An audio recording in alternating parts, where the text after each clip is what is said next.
Hello students, आज के इस वीडियो लेक्चर में हम chapter number 2 joint stock company start करेंगे। तो इसका एक्सप्लेनेशन स्टार्ट करने से पहले मैं आपसे रिक्वेस्ट करूंगी कि अगर अभी तक आपने मेरे चैनल को सब्सक्राइब नहीं किया है तो चैनल को सब्सक्राइब कीजिए ताकि लेटेस्ट वीडियो की नोटिफिकेशंस आपको मिलते रहें। एंड वीडियो को लाइक करना मत भूलिएगा। चैनल लिंक अपने फ्रेंड्स के साथ जरूर से शेयर कीजिएगा। So 2.1 evolution of business organisation. Business organisations कैसे इवॉल्व हुए इसके बारे में हम स्टडी करेंगे। इसके अंडर में हम sole trading concern, joint Hindu family business, partnership firm limited, liability partnership and cooperative society and joint stock company, तो इसको हम स्टडी करने वाले हैं। Then meaning, definition and features of joint stock company study करेंगे। And types of companies and distinction between हम study करने वाले हैं। तो सबसे पहले हम स्टार्ट करेंगे इंट्रोडक्शन से।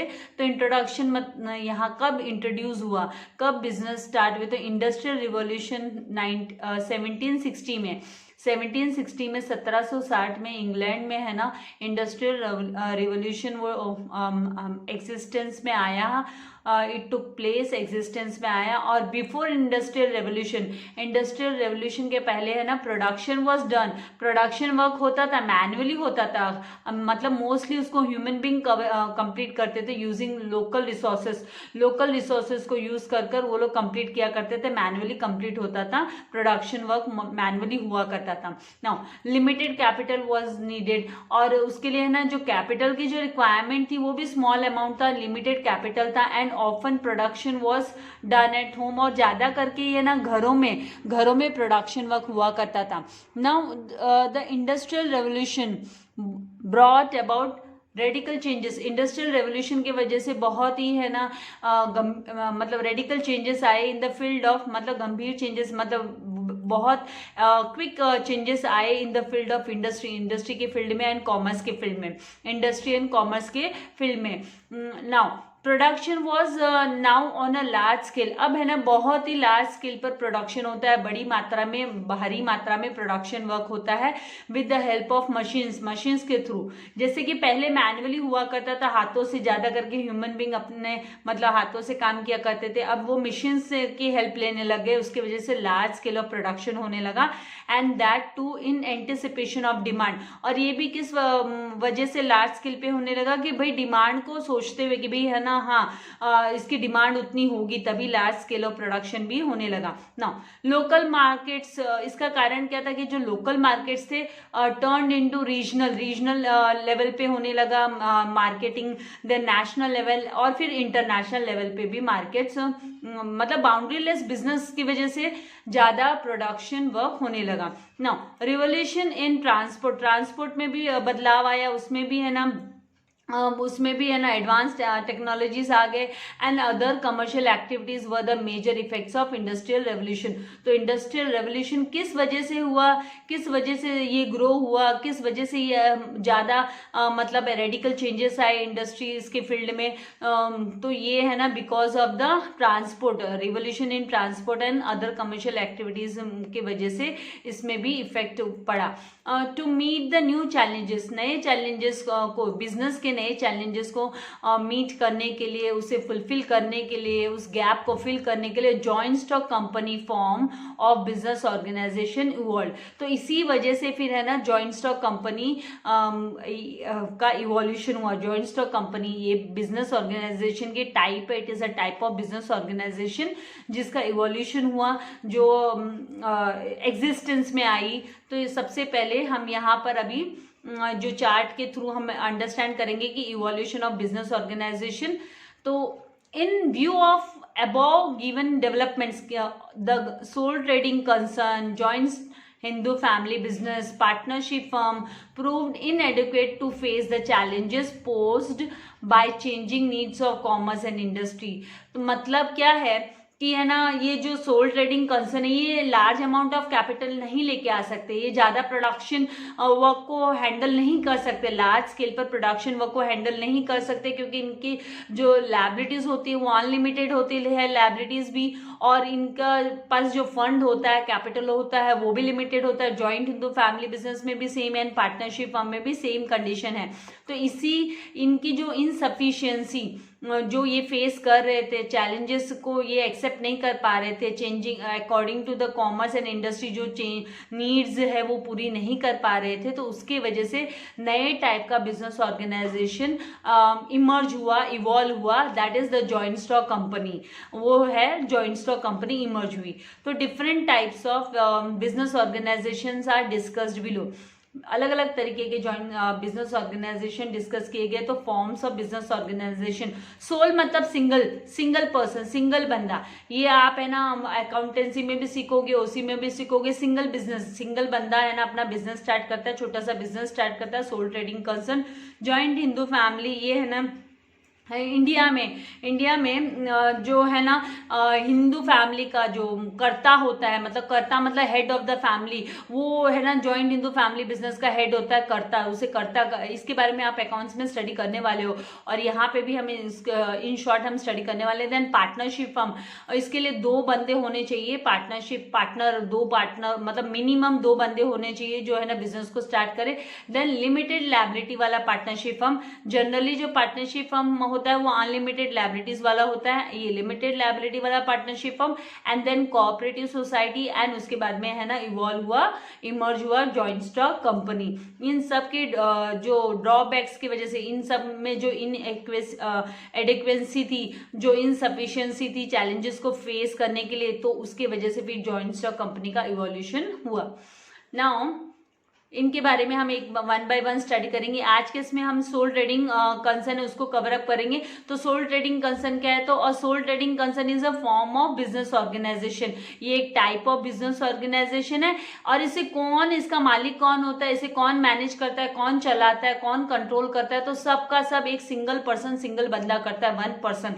सो it is owned, managed and controlled by 1 person, single बंदा, सिंगल पर्सन इसको मैनेज करता है, कंट्रोल करता है। Now it is also called as 1 man business, 1 man show, 1 man business भी बोलते हैं इसको। Sole trading concern is also known as 1 man business, 1 man business भी बोला जाता है। अभी ये आपको जस्टिफिकेशन के लिए भी क्वेश्चन पूछा जा सकता है कि justify that sole trading concern is a 1 man business, तो उस जस्टिफिकेशन में हम लिखेंगे कि sole trading concern is a form of business organization, it is owned, managed and controlled by 1 person, so it is called as 1 man business. Now a person who conducts the business, जो person, जो बंदा business run करता है, conduct करता है, is called sole trader, उसको sole trader कहा जाता है, he is known as sole trader.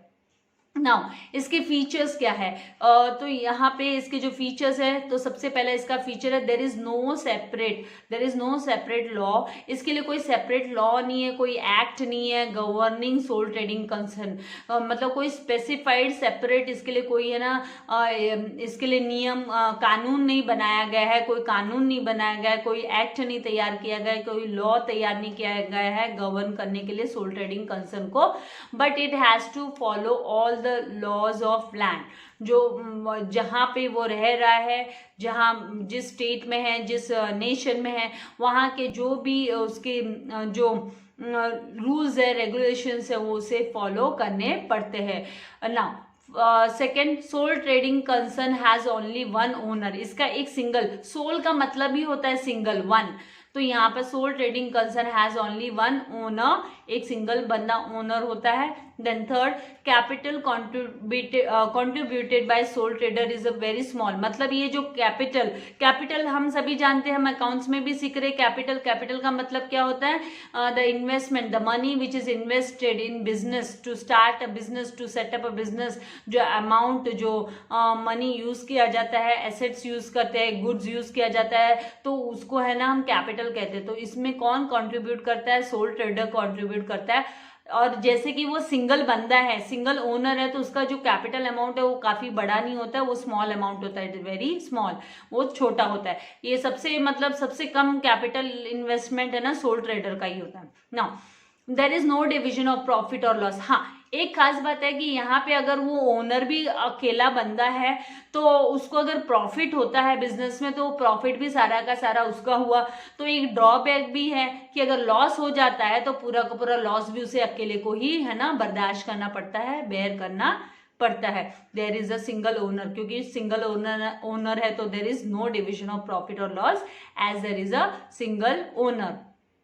Now next है कि all decisions of business are taken by sole trader. अब ये जो सोल ट्रेडर है वो सारे के सारे डिसीजन खुद लेता है भाई, मैनेजरल वर्क से लेकर, वो ओनर के डिसीजन से लेकर, बिजनेस को कंट्रोल करने से लेकर, परचेसिंग से लेकर, सेल करने से लेकर, सारे जो रिलेटेड बिजनेस है, बिजनेस से रिलेटेड जितने भी डिसीजन है वो अकेला बंदा लेता है, सोल ट्रेडर अकेला लेता है, क्योंकि अकेला ही उसका मालिक है, वही तो मैनेज करता है, वही है ना बिजनेस को रन करता है, वही कंट्रोल करता है, वही कैपिटल लाता है, तो सारा का सारा कारोबार वही उसके ही हाथ में होता है, तो वो सारे के सारे डिसीजन भी वो अकेला बंदा ही ले लेता है।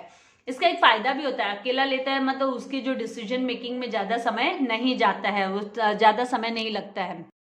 नेक्स्ट द प्रोप्राइटर, मतलब सोल ट्रेडर, जो सोल ट्रेडर को प्रोप्राइटर भी बोलते हैं, तो जो प्रोप्राइटर है can ensure maximum business secrecy, मतलब सीक्रेट्स रख सकता है, सिक्रेसी मेंटेन करके रख सकता है, मतलब उसके जो सीक्रेट्स हैं, जो उसके कॉन्फिडेंशियल बातें हैं, कॉन्फिडेंशियल जो भी ट्रांजेक्शन्स है, कॉन्फिडेंशियल बिजनेस को लेकर जो उसे लीक आउट नहीं करने, तो वो अकेला बंदा ही है, तो वो मैक्सिमम है ना सिक्रेसी मेंटेन करके रख सकता है, उसकी बिजनेस की जो इंपॉर्टेंट बातें हैं वो बाहर लीक नहीं होगी ना।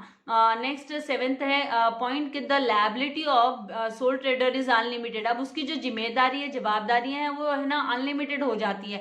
मान लीजिए वो बैंक करप्ट हो जाता है और उसके सप्लायर ने उसको उधार में माल दिया है, तो वो जो उसका सप्लायर है, सोल ट्रेडर का जो सप्लायर है, वो है ना उसकी जो पर्सनल प्रॉपर्टीज है उस पर भी वो क्या कर सकता है, चार्ज कर सकता है। तो उसकी जो लायबिलिटीज होती है वो अनलिमिटेड होती है, उसको अकेले को ही सारा है ना उसके ऊपर अकेले पे बोझ होता है सारा। Now the business does not enjoy a separate legal status, इसका कोई सेपरेट अलग से कोई लीगल स्टेटस नहीं होता है। यहाँ पे बिजनेस एंड ओनर वो वन एंड द सेम, यहाँ पे कोई उसका सेपरेट लीगल स्टेटस नहीं होता। This business does not enjoy a legal status, कोई उसको गवर्नमेंट से कोई लीगल स्टेटस नहीं मिला होता है। Then 9th point, sole trading concern is not suitable for large scale business operations, बड़े बड़े बिजनेस ऑपरेशंस के लिए ये सुटेबल नहीं है।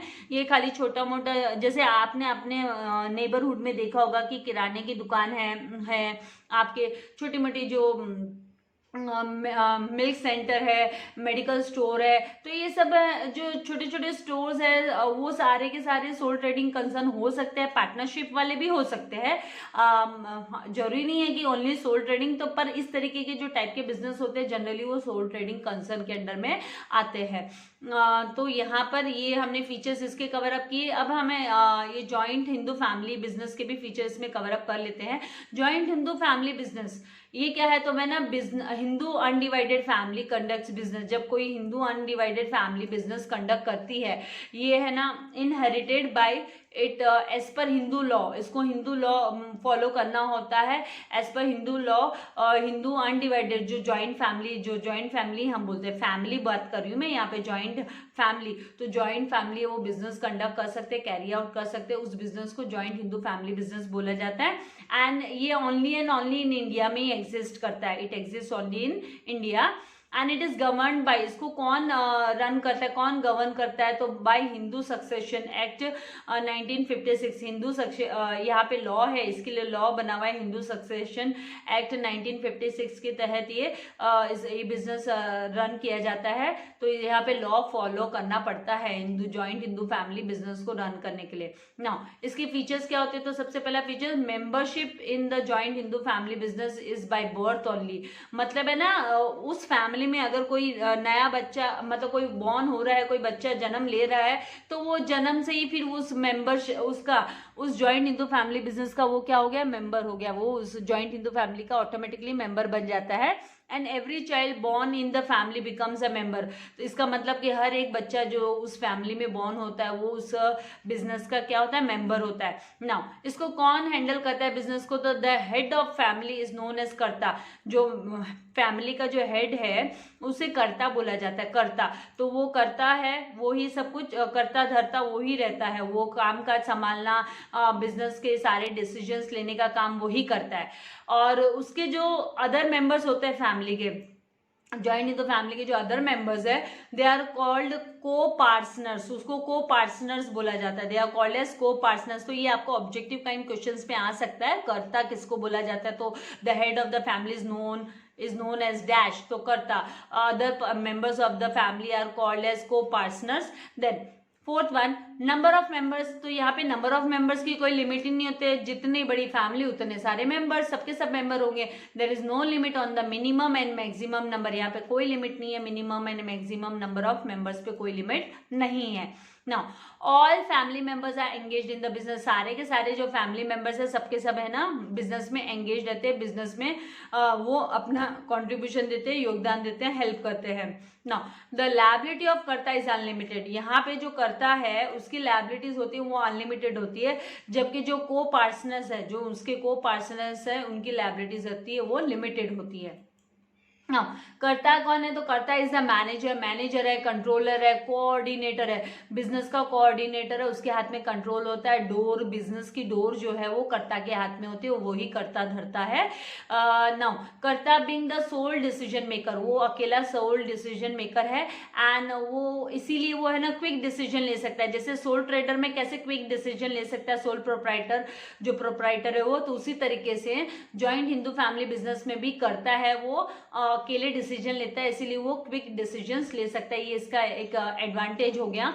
और देन लास्ट 10th पॉइंट है यहाँ पर कि द प्रॉफिट शेयरिंग रेशियो, जो प्रॉफिट शेयरिंग रेशियो होता है कीप्स ऑन चेंजिंग, वो चेंज होते रहता है depending upon the births and deaths, भाई कितने कौन कौन जन्म लिया, किस किस की डेथ हुई फैमिली में, तो बॉर्न होने पे बच्चे और डेथ होने पे पर्सन्स की, उसके अकॉर्डिंगली उसका जो प्रॉफिट शेयरिंग रेशियो है वो भी चेंज होते रहता है। The profit sharing ratio keeps on changing depending upon the births and यहाँ पे फर्टाइल एंड इस रेट के हिसाब से, यहाँ पे मोर्टिलिटी एंड फर्टिलिटी रेट के हिसाब से इसमें भी चेंजेस आते रहता है, प्रॉफिट शेयरिंग रेशियो में भी चेंजेस आते रहता है। आई होप आपको इतना कॉन्सेप्ट समझ में आ गया होगा।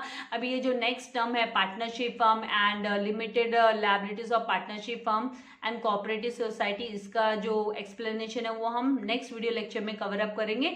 तो तब तक के लिए आपको टेक्स्ट बुक रीडिंग करनी है, और जल्दी मैं आप लोगों के लिए चैप्टर 1 की एक्सरसाइज भी अपलोड करने वाली हूँ, तो एक्सरसाइज को अपने नोटबुक में नोट डाउन करना मत भूलिएगा।